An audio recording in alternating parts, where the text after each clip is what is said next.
ओम गंगणपते नमः। जय मातारा।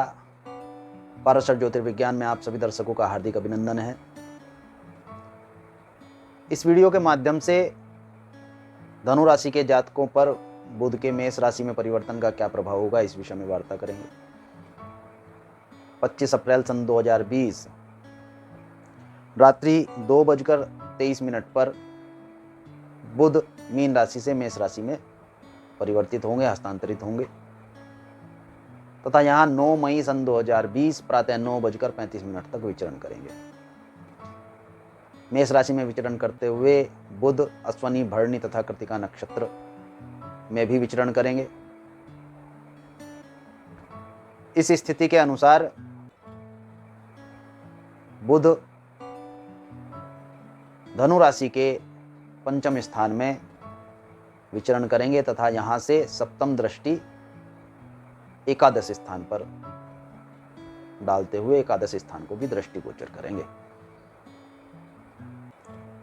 इस गणना के अनुसार धनु राशि के जातकों को स्वास्थ्य संबंधी स्थितियों में नकारात्मकता की स्थिति प्रदर्शित हो सकती है।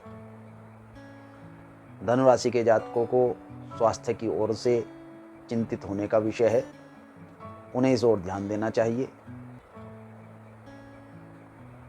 इस समय पर कष्ट रोग के होने से नहीं होगा, रोग के रुकने से होगा, क्योंकि रोग की प्रतिरोधक क्षमता धनु राशि के कुछ जातकों के लिए नकारात्मक हो जाएगी। यदि विशेष तौर पर आप माने तो धनु राशि के ऐसे जातक जिन जातकों को पूर्व से किसी प्रकार का कोई रोग प्रदर्शित हो रहा है, अतः धनु राशि के जातकों को इस समय में रोग से संबंधित स्थितियों की ओर विचार करना चाहिए तथा यह रोग किसी प्रकार का इंफेक्शन भी हो सकता है। यह रोग धनु राशि के जातकों के लिए थायराइड की समस्या हो सकती है, बीपी की समस्या हो सकती है। इससे भिन्न यह रोग जंघा से संबंधित किसी प्रकार की दर्द से संबंधित भी हो सकता है, पित्त स्थिति से भी संबंधित हो सकता है। पित्ताशय से संबंधित कोई रोग की स्थिति धनु राशि के जातकों को यहां प्रदर्शित होती है, अतः इसकी ओर ध्यान देने की आवश्यकता है। आप विचार कीजिए।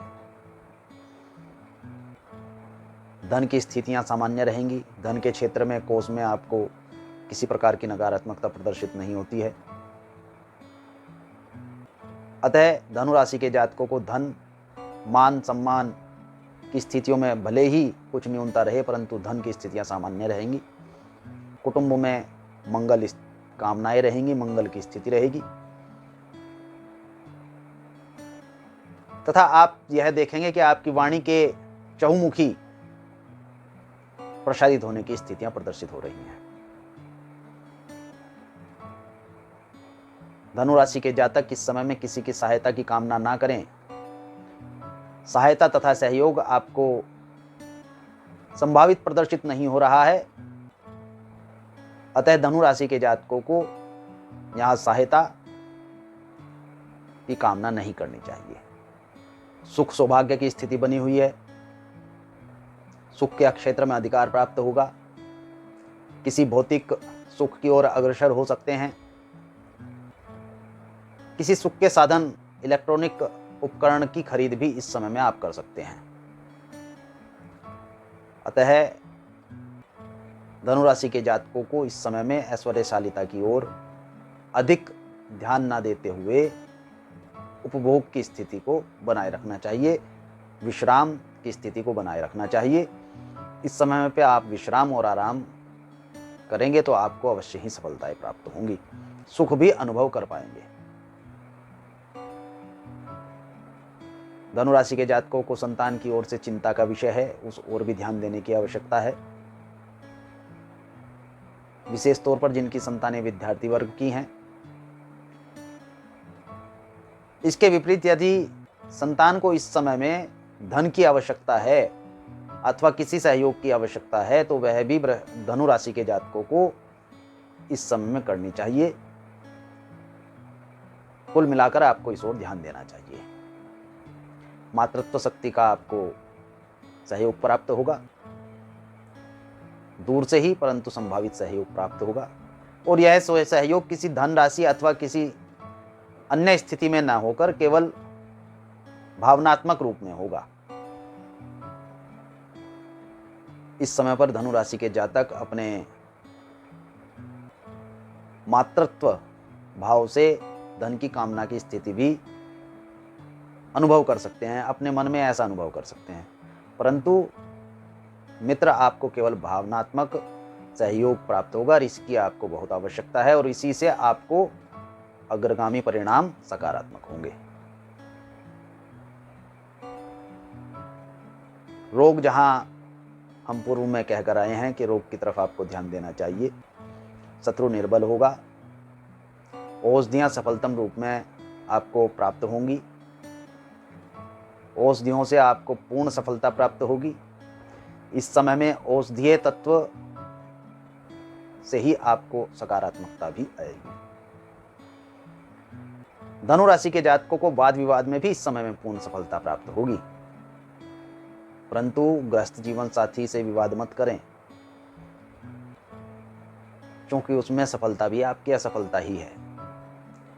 अतः ग्रस्त जीवन साथी की ओर ध्यान देना बहुत आवश्यक है, उनकी आवश्यकताओं की तरफ ध्यान देना बहुत आवश्यक है। उनकी ओर से चिंता का विषय न होने के कारण भी, न होने के बाद भी आपको उस तरफ ध्यान देना चाहिए, उस ओर अपने दृष्टिकोण को केंद्रित करना चाहिए। यही समय है, आप इसमें सफलता प्राप्त कर सकते हैं। यात्रा करनी पड़ सकती है, संभावित यात्रा कार्य क्षेत्र से संबंधित हो सकती है। इसमें सकारात्मकता भी होगी, प्राप्ति भी होगी और धन की प्राप्तियां भी संभावित हो सकती हैं। अतः धनु राशि के जातकों को यात्रा करते समय पूर्ण सावधानी का सामना करना चाहिए, पूर्ण सावधानी से यात्रा को करना चाहिए, इस तरफ ध्यान देना चाहिए।